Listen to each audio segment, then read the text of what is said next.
Alright guys, so welcome, and today we're going to talk about a very interesting and extremely important subject, and that is engine break-in. Because, my goodness, there is so many myths and legends and ways to do this, and Grandpa said do it this way, and you know, the new kid on the block says do it that way, and run this oil and run that oil, and don't run that, run this additive. And I want to get to the fundamentals of it. What have I seen be very helpful over the years with when we're breaking in engines on the dyno, when we're breaking in engines in the car, or on the run stand? What are the procedures officially, and what are the procedures that I found works really well? So, how many times can you break an engine in? Once. Right? So, does that put any importance on that? You can only do it once. So, that means you have the possibility of screwing it up and costing yourself a lot of money, having to go back into the engine. And let's face it, depending on the part's quality, you may have a part that's teeter-tottering on the edge of not being that great to start with because you bought something made overseas without quality control, without the metallurgy we have in America, and you skip some processes in break-in and you just completely wipe the thing out because it wasn't that good to start with. That is very plausible these days. Now, because you can only do it once, there are some areas that we really need to be focused on, and some of them start with knowing ahead of time what was done. For example, you not talking about the fact that if you bought a crate engine, but let's say you bought an engine, or you had an engine machined. Number one, did they put the right hone in the cylinders? You say, what do you mean? Well, first of all, a cylinder hone is a series of cross hatches. Okay? And these cross hatches in the bore are put at certain angles. Now I'll just make up a degree here. Let's say these angles are at 45 degrees of each other, which they actually are about 45 degrees. All right? And they range from, heck, I've seen us run them at 17 degrees. I've seen 45 degrees. I've seen 35 degrees. I've seen 20-something degrees. We've tried it all trying to make horsepower. And what we wound up with in my shop when we was doing research and development all this time is I would hone 4 cylinders in the block, 4 different angles. From very, very shallow angles to very, very aggressive angles. I would take one block and hone a ton of angles in that block, different crosshatch angles. And then I'd go down to the motor, and I mean, buddy, I'd put it through its paces. I would just bog it down to just about it would shut off.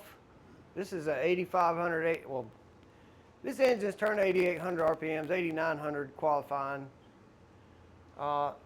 Same engine, I had one. Every cylinder had a different hone angle. And what we wound up with was one that was so fine, the rings would never seal. So what am I saying? What is going on with their hones? Why are they important? Because I just said to you the rings wouldn't seal. So what does that tell you about this hone marks in your cylinder walls? The amount of oil they hold. Exactly, the amount of oil they hold. The deeper they are, the more oil they hold. So let's just say that this is our cylinder wall and it's straight. And when you hone it, what winds up happening is you get these really deep troughs cut in there. And then just like with anything, if you scratch metal, you'll notice that the edge of that scratch is raised. You can feel it, right? So if the blue line is our cylinder wall, right? Then these home marks, as you can see how deep they are, what do you notice about the peaks? Coming out. They're coming out. They're beyond that blue line, aren't they? They come, in other words, you can take a bone slick cylinder and hone it and actually shrink it. Did you know that? But it's shrunk, if you will, if I can explain it this way.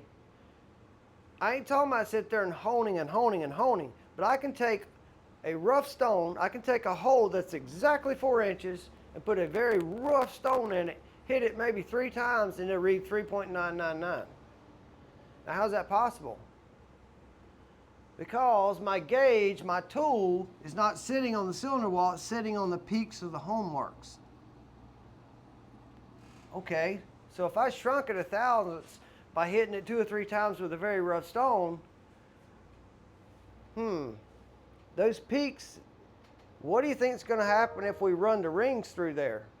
Damage rings. Not necessarily, but it depends how bad it is. You know, if it's super rough, yeah, it could. What do you okay, where's this material going right here? See all this? All this material. Everything to the right, you know, this is my cylinder wall. All these peaks, where's that material going? Because what's them rings going to do to that peak? It's going to knock them off. Just like if you build a sandy beach hill or a snowman or a snow wall, castle, fort, whatever. We don't get to play with snow much around here, guys. But let's say we go to the beach and we make a pointy hill. How easy is it for you to take your hand and just knock the top off, right? It's effortless. Well, those rings are going to knock the top of those hone marks off, and guess where they're going? In the oil pan. Okay? So, one, we have to make sure that the machinist put the right angle. This is called cross-hatch angle, okay? Cross-hatch. And this has everything to do with how much oil they hold. There is a crosshatch angle for everything. And going back to my story, so the block that I did when I was doing research, I honed this one block, every single hole I put a different crosshatch angle in it. And really, really shallow angles, I found that I couldn't get the rings to seat too well. It took a lot more effort. The really, really aggressive angles, that didn't work too good either. And what I found was the middle of the road for me, I want to say it was in the 30, 33, 34 degrees. I got all this on my notes. I don't have that with me. 27 or 37, or 34, somewhere in there is where I liked to be at for all-out performance. It was borderline too slick, but definitely not too aggressive. And you say, what do you mean too slick? Like I had to run it a little extra hard to get the ring to seat. Now, how did I know when the ring's seated? And what does that even mean, right? So first, let's say we've honed this ring with cylinder to size. And remember, you only get to do this once. Now, the machine shop, you've hired them to hone the cylinder and bore and hone it. Number one, what this cylinder needs to be what? It needs to be the right size. So let's say we have a 4-inch piston. The actual piston is 4 inches, okay? And we look at the alloy the piston's made out of. It could be a cheaper alloy, could have a lot of silicone in it. It could be a 2618 forged, which is one of the better pieces. And let's say that the company who made that piston says, this piston needs 4 thousandths clearance, okay? So if my piston is 4 inches, what should my cylinder wall mic? It should mic 4.004. Why? Because it's 4 thousandths bigger than the pistons. There's my clearance. If it's 4.005 and a half, I'm going to have some issues. Maybe not immediately, but I could have some issues with oil consumption later on in its life. And also, it depends, guys. And this is why I want the people in YouTube land to hear me. This is why when I talk about connecting rod length, understand I run as long a rod as I can get in the engine. I just never go less than 1.150 on the compression height. I don't care if I don't get to the rod ratio that I think I should have. If my piston is unstable, all that is out the window.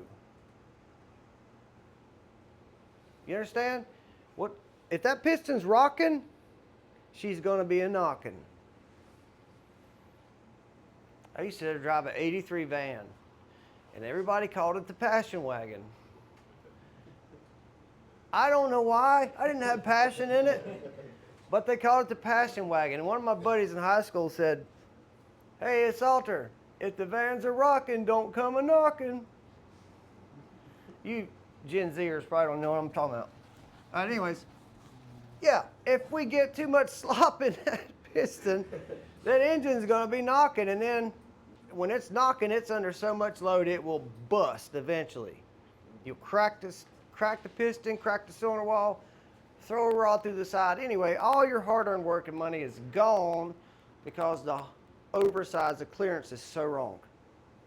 So compression height is so critical. Get the longest rod you can, but once you get to 1.150 compression height, stop. Trust me, going thinner ain't gonna make any more power. It ain't. Don't listen to anybody who tells you it is. It ain't. It will cause you instability later on down the road, and not that much later. You get into running 900 compression heights and stuff like that. Yeah, I'll tell you what I told the guys that when they did that was Roush Yates had done a motor for Burt Myers, and that thing blowed up so bad there was chunks of pistons in the carburetor booster. This piston's about that tall. At Daytona, we finished third, they DNF'd. Before you can finish first, you must first finish, right? Anyhow, I think got sidetracked. Look what y'all did. All right, now, anyway, we do what's called plateau honing. So the first thing is, when I get the crosshatch pattern I need, which there's a crosshatch pattern for what you're doing, okay? And you can talk to ring manufacturers, piston manufacturers, and they'll tell you, they'll be like, are you going to turbo or boost this engine? We'll put this pattern in it. Is it going to be a large cubic inch engine? Yes or no? Put this pattern in it, okay? Because a lot of machines will be set to one thing and they never change it. But like on the machine that I ran for so many years, which is a Sun CV616, we could change the pattern up top. We go in there and open the lid, and I change my belt configuration and blah, blah, blah. Next thing I know, my whole pattern. And then I had another machine that I use sometimes, and it was all push button, and you could change the crosshatch pattern just by punching in the angle you wanted. Completely CNC electronic on it. But I actually like the Sun one better. I like having control of what I'm doing, so I'm just old school like that. They both did a fantastic job. Anyways, going back to the point. We got these, we got our bore correct, and we got these crosshatch patterns in our cylinder wall, okay?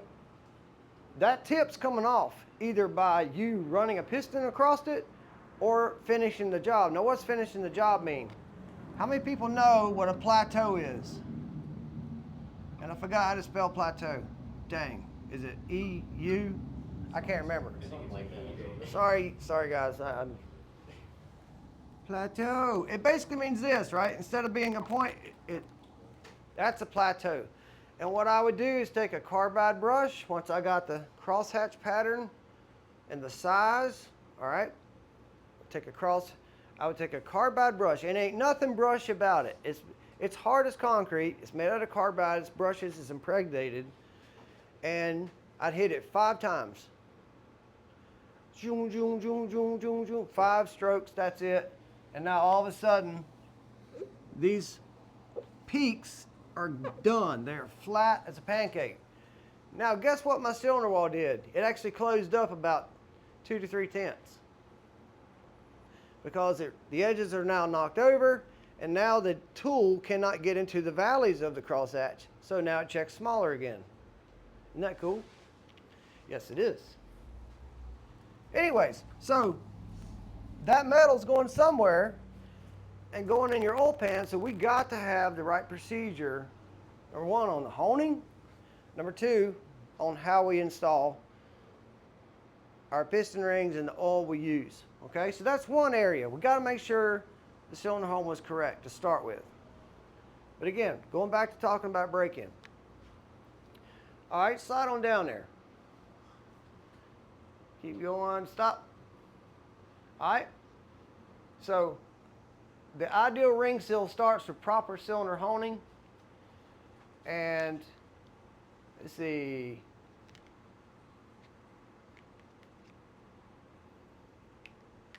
Okay, we're good there. Now, one of the things, go down to the next paragraph. One of the things I didn't mention, but I will briefly mention it. When it comes to engine break-in, this would have nothing to do with you, but since I talked about this, I'll mention it real quickly. There's a thing called RA surface finish. And basically, when you put an engine together and you buy a pack of rings, they will tell you that they want a particular surface finish. Anybody understand what that means? All right.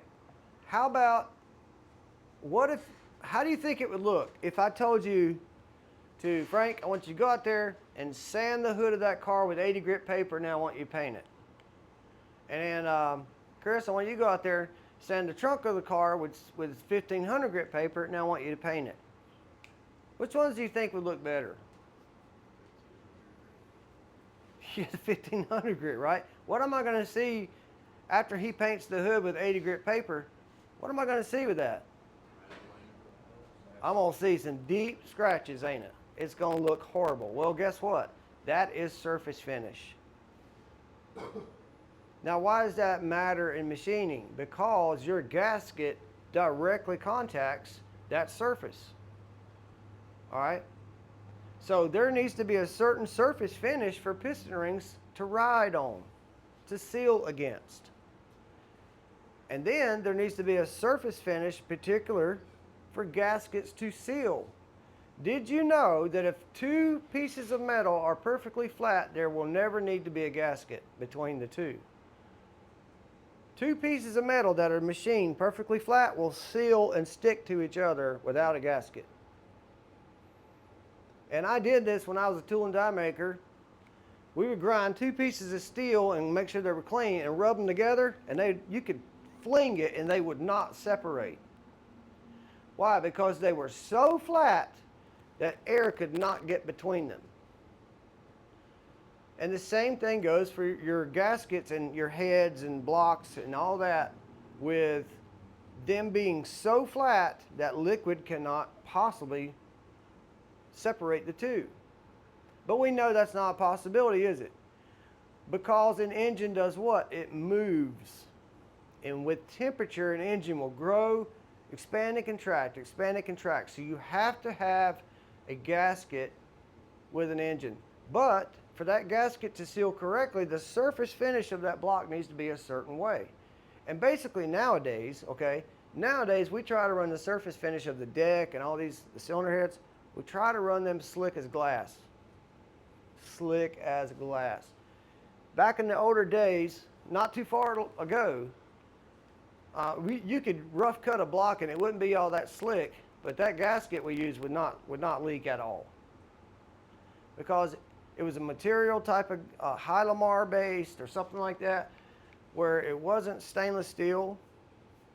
It had material on it that that would give, that would conform, and when you just tightened it down, it would just mash into all the holes and seal up really well.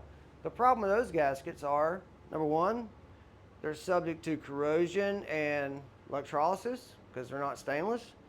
They will not take the cylinder pressure that these other ones take, and that's the biggest problem. And we didn't have infinite adjustability.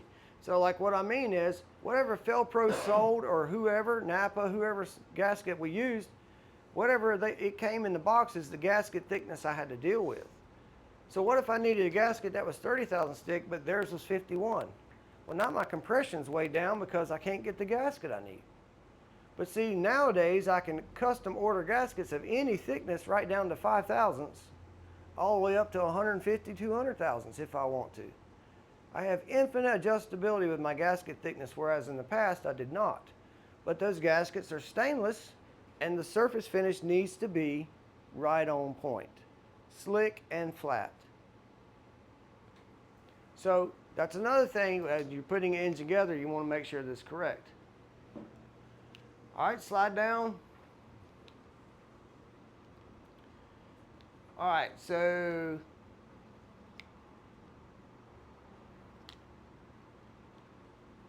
let's talk about the rings one more time. We're going to put this engine together. All right, we're going to check ring gap. So ring gap, there's lots of formulas. One formula for ring gap is 0.004 times the bore diameter, okay? And I consider that to be a street stock bore, okay? Meaning, if my bore is 4 inches, my piston ring end gap will be 16 thousandths. Understand? So when you put the piston in the bore, and then you install your ring, let's say the blue is the ring here. You have to make sure they're square first, and that's easy to do. We'll talk about that, but there'll be a gap. And if I'm using a 4-inch bore times 0.004, I think that's right. Am I saying that right? 4 times 4 is 16, isn't it? Yeah. The gap is going to be 16 thousandths. That means right here, I should be able to barely get in a 16 thousandths feeler gauge. I said barely get in, right? Because if it's 16, that means the feeler gauge is exactly the same size as that gap. So it should barely fit. It shouldn't fall in with a bunch of slack. Now, if I'm running performance engine, I'm going to be producing what? A lot more heat. So my ring gap will need to be more. So on some engines, I'll run 5 times the bore, or 5.5 times the bore, or even 6 thousandths times the bore. You understand what I'm saying? So it depends on what? Application dictates design, okay? Now, all that's done, it's all correct, and here we are. We're putting this together, and this is what I see people do. Drives me bonkers. They take that piston, they get this bucket of oil, this 5-gallon bucket, slam full of oil. All right, I needed to draw an illustration of a bucket so you guys, because nobody knows what a bucket is, so I had to draw that. And they take this, I've seen them do it, and they take this piston and they dip, here's your, oh, you cotton picking. Here's your piston and your rod. You take this thing,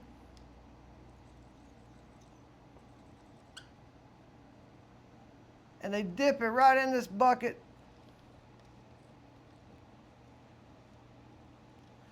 Completely submerge the whole thing.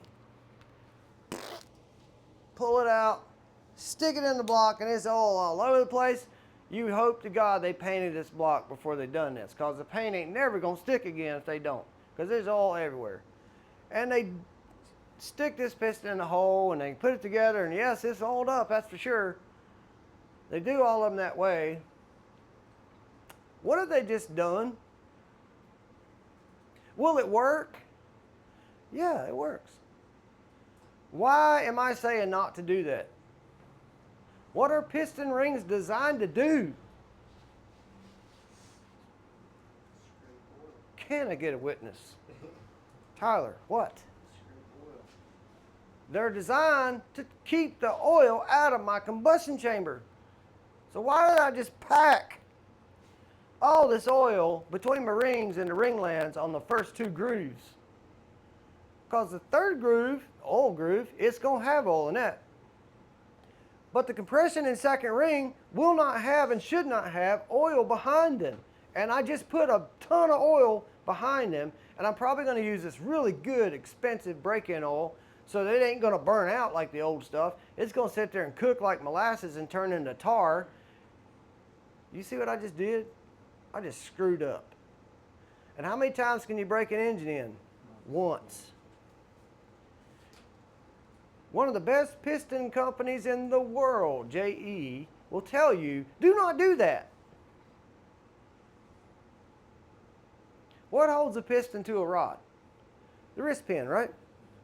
When you put a wrist pin in together with a piston, full floating deal, piston rod assembly, you use high pressure assembly lube. Is that wheel bearing grease? No. Why? Because wheel bearing grease and oil do not mix. It will not dissolve and mix in with your oil. So now you have this blob floating around like a stroke ready to happen to a person who's got clogged arteries. Sorry, that hit a little close to home, didn't it? We don't want that. No strokes in our engine, okay? The only stroking we want is a bigger crank. So, I don't want grease. The special lubrication for wrist pins is high pressure lube. It mixes with oil, so it washes out. Because listen, this is important, guys. There is a transition time from where the assembly lube and the engine oil meet. And there's a moment to where nothing's there. And this is going off some very serious in-depth studies that I'm not capable of doing, but I trust the guys who did it because the Cup guys did it. And what happened is people were using all kinds of assembly lube. Everybody had their thing, right? And I've seen guys still using this stuff called Lubriplate. It looks like white mayonnaise. Anybody ever seen them people build an engine with that white grease? It does mix with oil, but it's just like, oh gosh, I hate the stuff. Don't use that. I'll tell you what to use later. But you have a problem with oil coming up from the pump. It's getting into all the oil galleries. It's pressurized the filter. It's going every which way and every tunnel, nook, and cranny. And then it gets to the main and rod bearings and the wrist pans on some applications. I got rods that are pressurized oilers.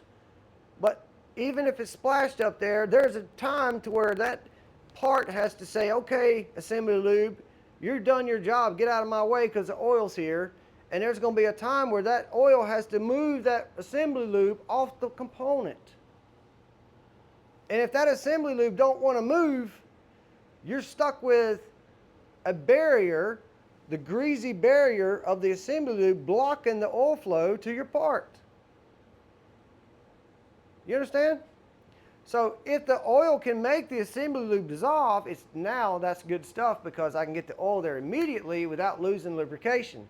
But if the assembly lube is not wanting to break down in the oil, it actually will harm me because it won't let my oil get there. So always keep in mind that you want to use the right kind of assembly lube. And what is the right kind? The right kind of is, and you can test this when you buy it, any kind of assembly lube that's high pressure, because wrist pin area is high pressure, rod bearings, high pressure, cams, high pressure. Any kind of assembly lube that will mix with the oil very quickly. And the way I check them is I'll get me a squirt bottle and I'll fill it half with the oil of my choice and then I'll put the other half of the assembly lube. And I shake them up. And when I shake them up, it ought to mix together like it was one product from the start. And when I see that, I know I'm good. If I see it where it don't want to separate or it's blobulated and all kinds of whatever, clogged artery looking, I don't use it. So 3M makes good. Permatex makes good. Torco is my favorite. Torco. That's my favorite assembly lube. Lucas makes a good one. All those are good ones because they're in a liquid form and they mix with oil very quickly. I do not use Lubriplate or any of that kind of greasy mess. Somehow I got sidetracked. So going back to the rings. I don't want to dip my piston in the rings. I don't want to dip my piston with rings in a bucket of oil. Let's install the rings. We'll dip it in anyways. What did I just say? It's getting better.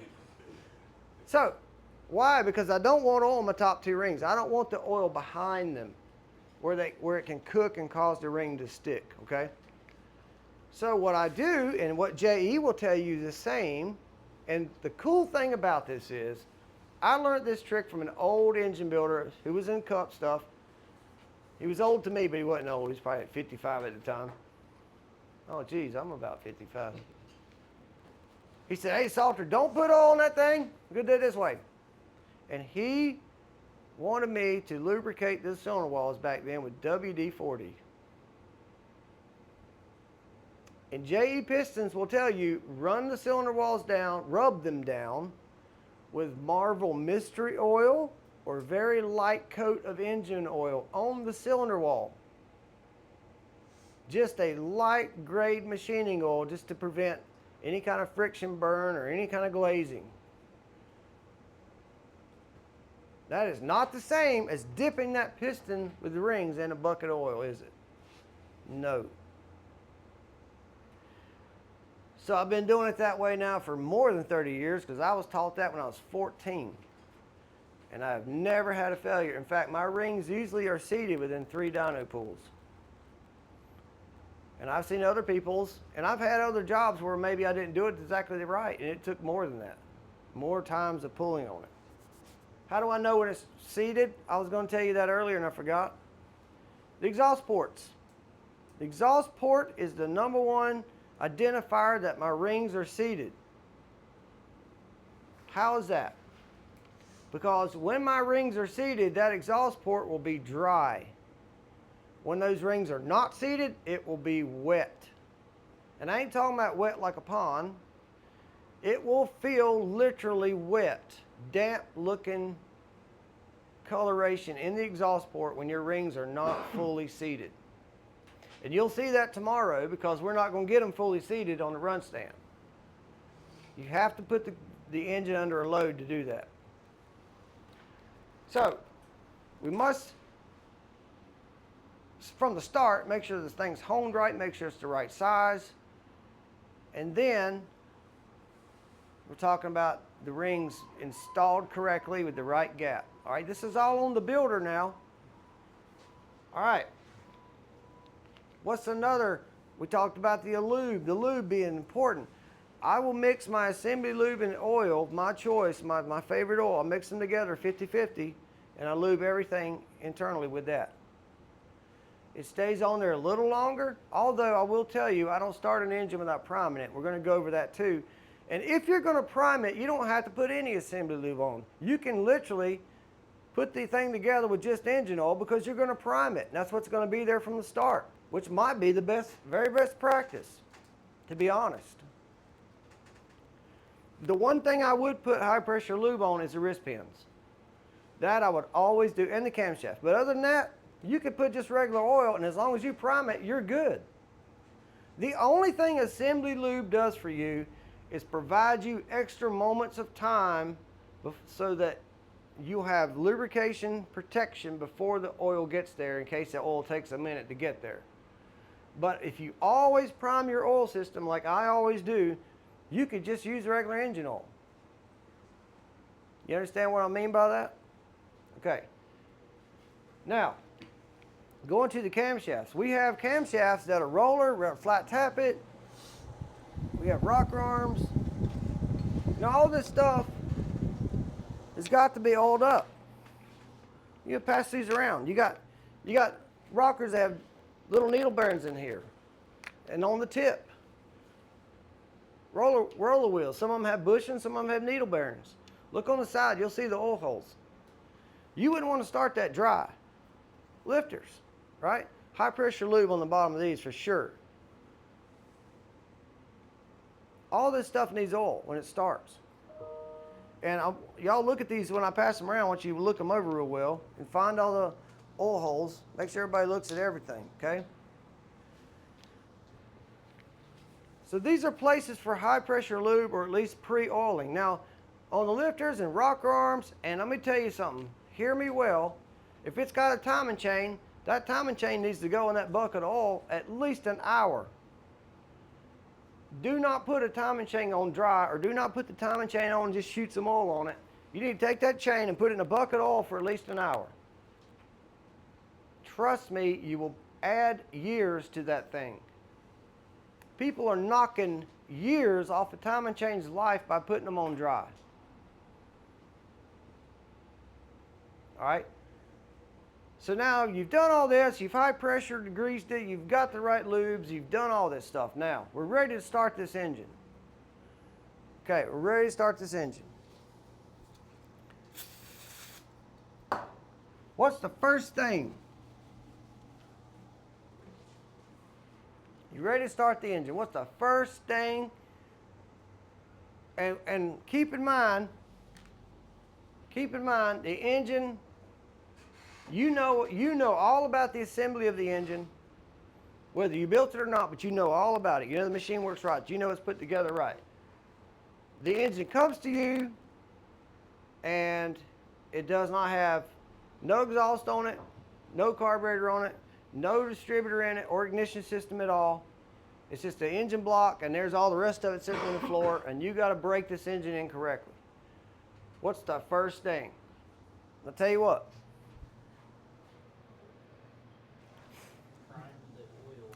One of the first things before you go installing all that other stuff on, because here's the thing, once you start installing some of these pieces that we know are not on it, such as ignition, carburetor, and exhaust, and all this other stuff, it's going to impede you from a couple things, right? One being priming the oil system. The first thing is get oil pressure. And actually, that really is number two, because what's the first thing? Put the correct oil in. That's the first thing. So we'll make that number two. Number one, yeah, correct oil. And what is the correct oil? An oil that is designed for engine break-in, and usually it's a high zinc oil.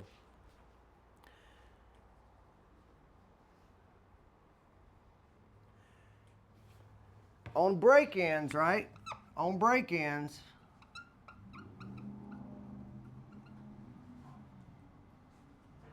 never synthetic. Never on a break-in. Only conventional. Synthetics will impede the rings from sealing the way they should. When I come off the dyno with an engine, you can put synthetic in it at that point, but not before. Now, some people may disagree, and that's fine, but not on my engines. You know how I know? Because I had to redo one time. I did one for a 69 Z28. It was a little B350. It made 496, and I put it together, went dyno tested. That's how I knew it made 496. Yeah, that makes sense, doesn't it? Anyways, about a month later, the guy calls me and says, "Hey man, I don't know what's going on, but this thing uses a quart of oil every month." I'm like, "Really?" He goes, "Yep." Well, yours truly put Mobil 1 synthetic in it on the dyno. This was a long time ago. Yeah, I should have done that. So what did I have to do? I took the engine, and I ate this. I ate it. Took the engine out of the car, took it apart, I re-honed it. It only took about 6 or 7 strokes with a hone. Put new rings in it, and it was fine after that. But I used the wrong oil. I did it on purpose. I was young. And I thought, be all right. I was like, man, this oil's the cleanest I've ever seen. There ain't no metal in here. Well, now you know why. There should be some metal in the oil, guys. On proper break-in, there should be a little bit of metal in the oil. Especially on a flat tappet cam. I said a little bit. Didn't say chunks and pieces. But it was. It was the cleanest engine I have ever changed the oil in. Anyways, no synthetic oil. Now, how do we get the oil pressure? Why is that important? Because, number one, what's not in the engine? I don't have the distributor in, so I don't have any ignition system on the engine. So now's my opportunity to go to the back of that block and spin it, or the front if it's a Ford and Dodge. You're going to take an oil pump primer and simply take a drill and spin it. It is that simple. As long as your oil gauge is hooked up, you start spinning with a drill. You'll see your gauge go to 60 to 75 pounds. Now, as soon as I see 60, does that mean stop? Am I done? No. I'm going to run it there for at least a minute, and I'm going to rotate my engine. Every 30 seconds or so, just give it another 180 rotation or a 90-degree rotation, whatever you choose. You say, why? Because it puts my lifters and my cam and all my bearings in different locations, and in certain locations, they will lube places that they don't lube in other locations. Do you understand that? There are places when you turn the engine that it's designed to lube that location that it won't lube it over here. So I rotate it about every 90 degrees. Just do it for a couple minutes so you know that everything's got oil. But the final factor is I got both valve covers off this engine because it's the V8 we're talking about. I want to see oil coming out of every single rocker arm. And I will continue this process if it takes me 20 minutes until all the rocker arms have oil coming out of the tops, the back sides of where the push rod is. You understand that? That's when you know all the lifters are primed, all the push rods are primed, all the rocker arms are primed. The oil is everywhere it can possibly be before you start it. And when you do that, you don't even need to use assembly lube. It is no different than you going out in the morning and starting your car. Right? Yes, that's right. The assembly lube is designed for it to sit a little while. It gives you extra protection waiting on the oil pressure to get there. That's why that assembly lube, if it does not mix with your engine oil and go away completely, it ain't no good. Don't use it. Because if it's white and blobby or any color and doesn't want to mix in the oil, it's a hindrance, not a help. So I will use assembly lube on my wrist pins and my cams. That's really just about it, especially if I'm going to prime it. Don't ever use thick grease or nothing like that, ever. Because you're hindering the oil getting to the areas that need lubricating. You understand? Now, so I've primed the system up, and let's say that it's a car or a type of engine. Say it's an LS Chevrolet, or any kind of newer model engine that does not have an oil pump I can get to. Let's say it's a modern oil pump that bolts to the front of the crankshaft, or it's in the timing cover, right? I can't prime that with a drill, can I? No. This is why I say this is number one. After you put oil in it, get oil pressure before you start installing all these brackets and all these other components. This is why. What I will do to get oil pressure is remove all my spark plugs and hit the start button. And it will crank with zero resistance and spin that oil pressure up pretty much within 5 to 10 seconds tops. You'll see the gauge jump right on up there. With no spark plugs, you're not possibly even remotely close to hurting the bearings because you assembled everything with oil. Okay? No spark plugs, no pressure. It spins very fast, way faster than a normal engine would spin, and the rotation of the engine will prime the pump for you, and boom, you got oil pressure. So once you get oil pressure, same thing, I'm looking for oil in my rocker arms. And because you're rotating it, then oil will get properly to everywhere. Now, can you do that with the distributor type that you got to use the primer? Yeah, you can do that exactly the same way. Just make sure you pull out the spark plugs so you don't have any resistance on the engine. You don't risk hurting anything. All right, so now I got pressure. Now I can, next step is install distributor, if it has one.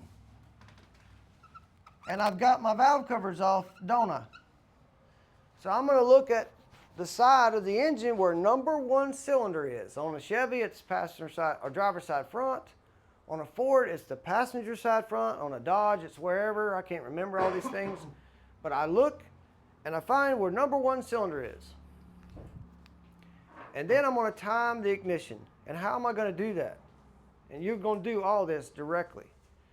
I'm going to rotate the engine until the number 1 intake valve opens and starts to close. Once I see number 1 intake valve shut or start to shut, I'm looking straight down at that balancer. So on intake valve closing, I'm looking at my balancer, and when I see about 30 to 35 degrees come around on that balancer, I'm stopping, and I'm installing my distributor and pointing that rotor button dead on the number 1 terminal and locking it down. So I'm at 35 degrees after intake valve shuts. That's 35 degrees before TDC, after the intake valve closes or is about to close, depending on how aggressive the cam is.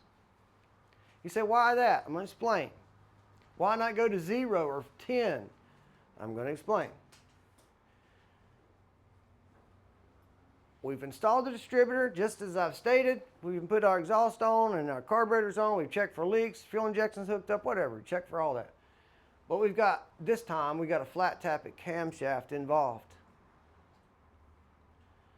And this is why I always install my ignition with some timing in it.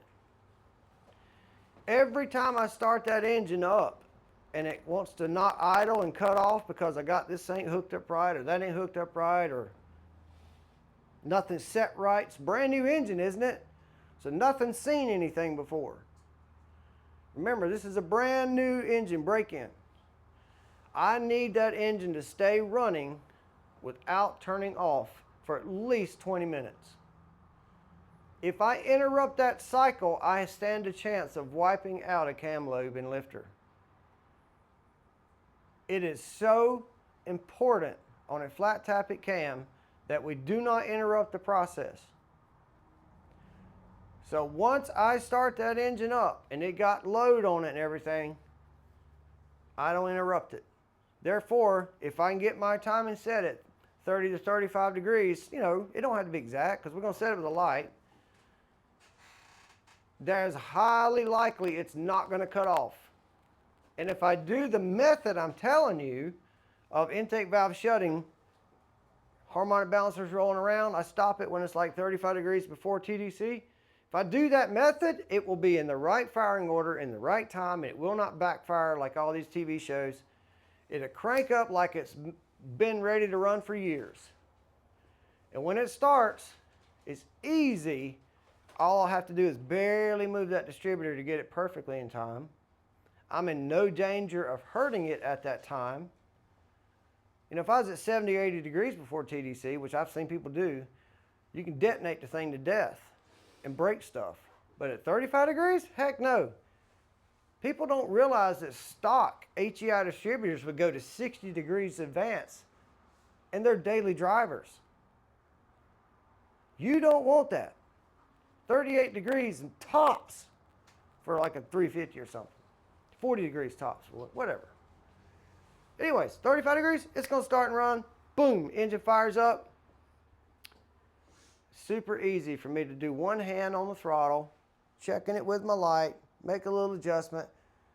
I want to get this thing up to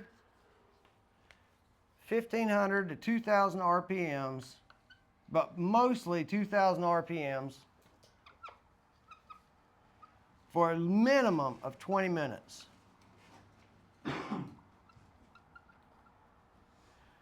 And yeah, forget the 1500 guys. Let's say 18 to 2000. I prefer 2000. Now, the only thing you need to do once in a while, especially if this is a 2-barrel engine, 2-barrel carburetor engine, especially if it is, every minute or two, maybe every 3 minutes, once you go out there, stand by the engine and take the throttle and blip the throttle 3 to 4 times. Wow, wow, wow, like that.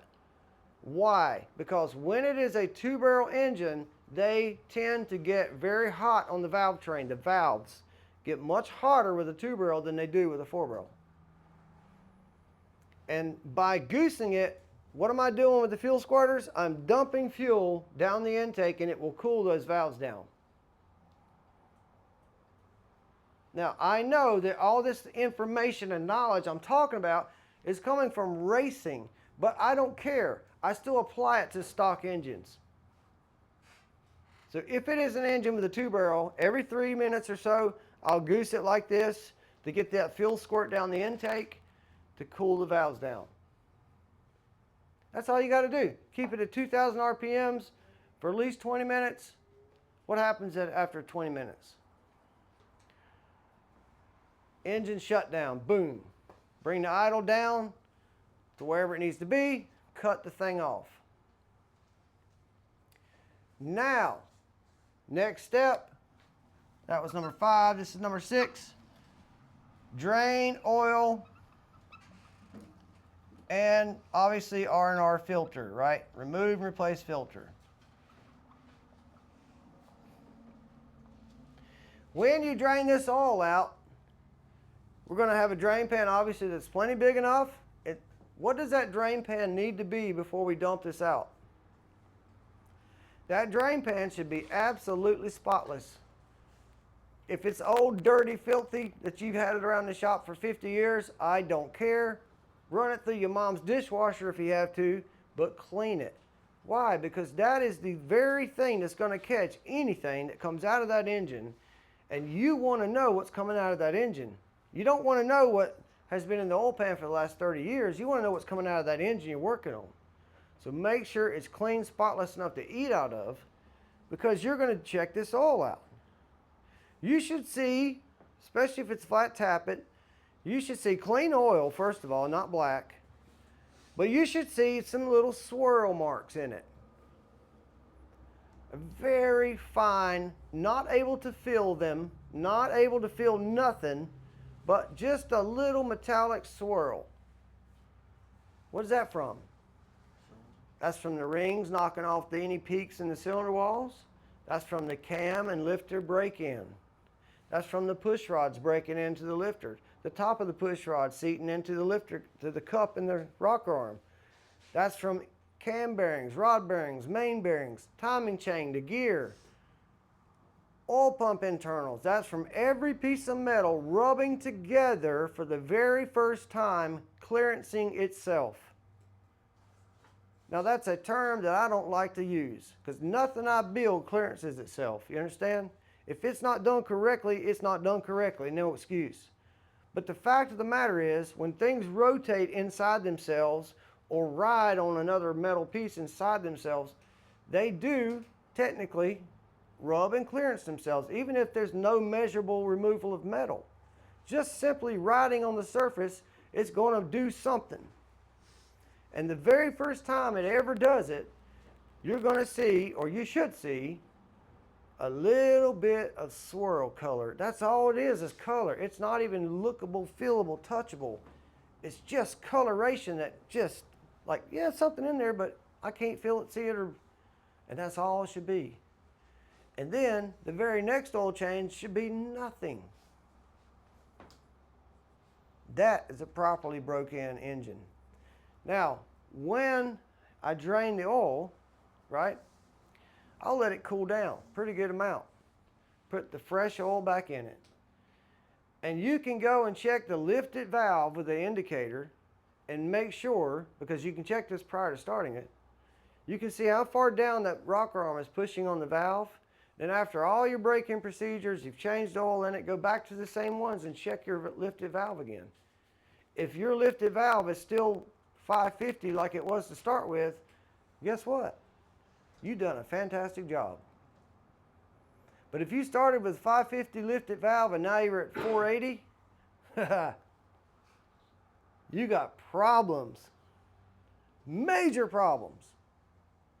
You say, well, what's acceptable? Well, as long as your lash is correct and you're not getting fooled by any of that, you shouldn't have lost nothing but maybe a thousandth or two. I mean, I'm just being generous here. You know, so if it checked at 550 and after all of that, you're checking 448 and that's the lowest one you got out of the whole bunch, yeah, I'd say you're in pretty good shape. Because you're going to know real soon if you're knocking a lobe off the camshaft.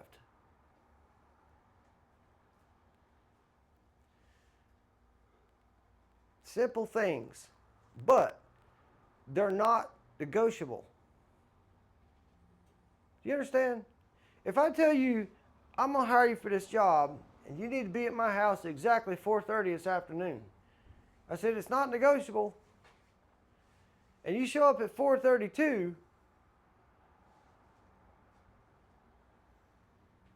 because what's the big deal, right? The big deal is there was a contract, verbal, between me and you. I said 4:30, it's not negotiable. That's a non-negotiable term. You can just turn around and get back in your car because you're fired. This is non-negotiable. Do you understand the severity and the sincerity of this here process? You can, I'm going to say a bad word, blank this up. You can mess up your engine if you don't follow this procedure. It's not negotiable. It's not one of them, I'll be all right. I can outrun him with a wheelbarrow. How did a guy say that once?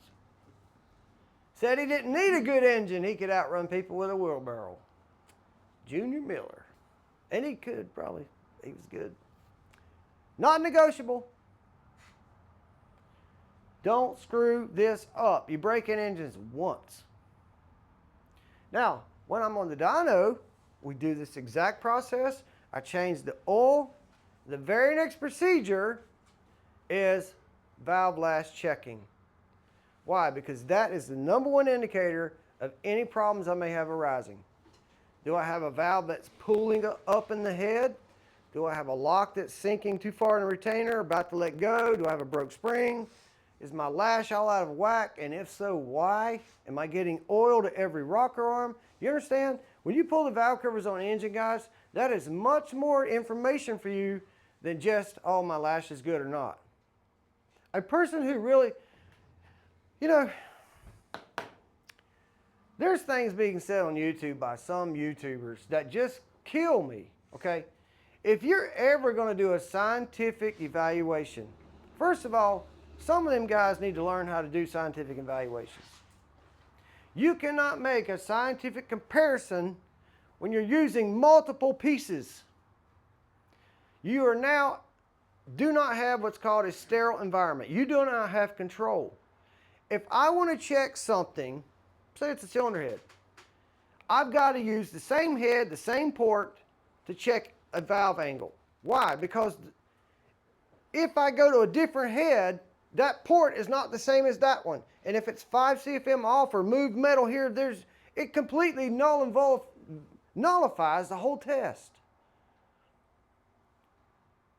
When you pull a valve cover, don't just look into that engine and go, my lash is good, putting the lid back on. No, that is a window to the soul of that engine.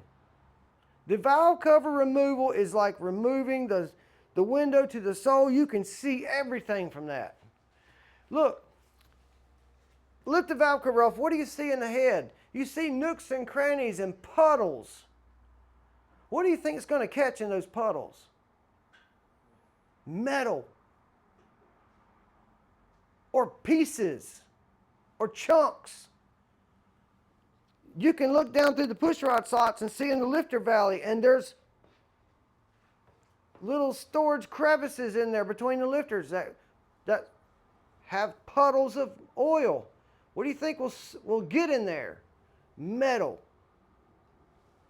If I've got a rocker arms that's loose, a rocker's loose or something, that is a window to see a lot of things. The cam lobe, is it bad? The lifter, is it bad? The push rod, is it bad? You know what I've seen, guys? I've seen guys put intake bolts in too far and tighten the bolt right down on the push rod and not catch it until after the dyno. And they just ground up chrome moly steel, not cheap junk, chrome moly steel that will destroy your engine. You know, if you chew up aluminum and the aluminum gets some little powders and pieces and little fine shavings, a lot of times aluminum's almost harmless. It's soft. Just like the brass gears. The reason they make them out of brass, because they do shed and they're almost harmless. But chrome moly steel, oh no, that's not harmless. That's letting loose the Tasmanian devil in your engine. It will destroy it. It will gouge your crank, gouge your bearings, gouge everything. And they never knew because they never pulled that valve cover. That valve cover is a window to the soul of that engine, guys. You need to pull that thing and make sure it's all good so that you can go home at night and go, yeah, I'll give you a warranty on that. I know how good that piece is. I know what it was when it left here, and I know if you change the oil in it and take care of it, it's going to last this long. Right? But if you never look inside it, if you never taste the cake you're baking, how do you know what it is? I cannot for the life of me understand why anybody would tell you you don't need to check your valve adjustments. You don't need to look at your ignition timing. Who does that? Right? I'm getting excited. What the heck? I got to take a break. Nobody. Listen, if that engine costs a lot of money and it has these abilities to be set and adjusted, would you not take and get off your sorry butt and look at it? Darn right you would. Because all that time and money is invested, it's a window to the soul of that engine. Take the cotton picking bolts off and look inside it. The best thing you can do. Running the right oil. What is the right oil? Proper break-in oil. It will say it. You can buy it now. This right here is fantastic stuff. Valvoline VR1. Specially designed for push rod and flat tappet engines. And there's lots of stuff. There's Comp Cam's break-in oil. There's Joe Gibbs. You know, a lot of this stuff is changing names too. Lucas break-in. Now, there is one thing I'm going to advise against, and I used to do it, so I can tell you from experience. I used to buy the ZDDP zinc. That's what it's called, ZDDP. It's a zinc additive in a bottle. Lots of people make it, but Lucas got a fine product.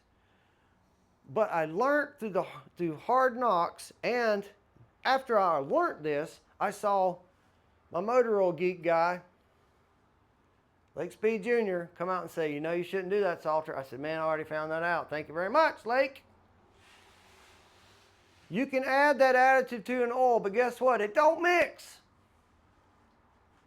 You need a high zinc additive, a high zinc oil for break-in. Why? Because zinc gives you friction. Now that don't sound right, does it? Zinc gives you friction, and you need friction to break in an engine. That's what causes the rings of seat. That's what causes the flat tappet lifters. All this stuff, you got to have some friction in the oil. That's why you don't use synthetic oil. You must use a high zinc oil.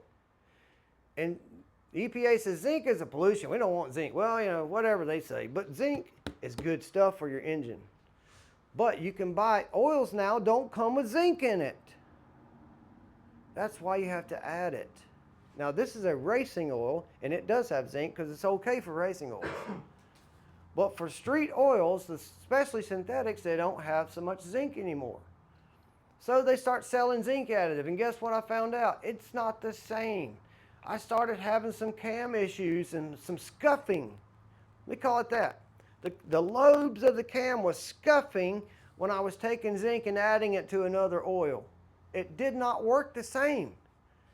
And after 2 dyno sessions, and then I would pull the window to the soul, That's how I found it.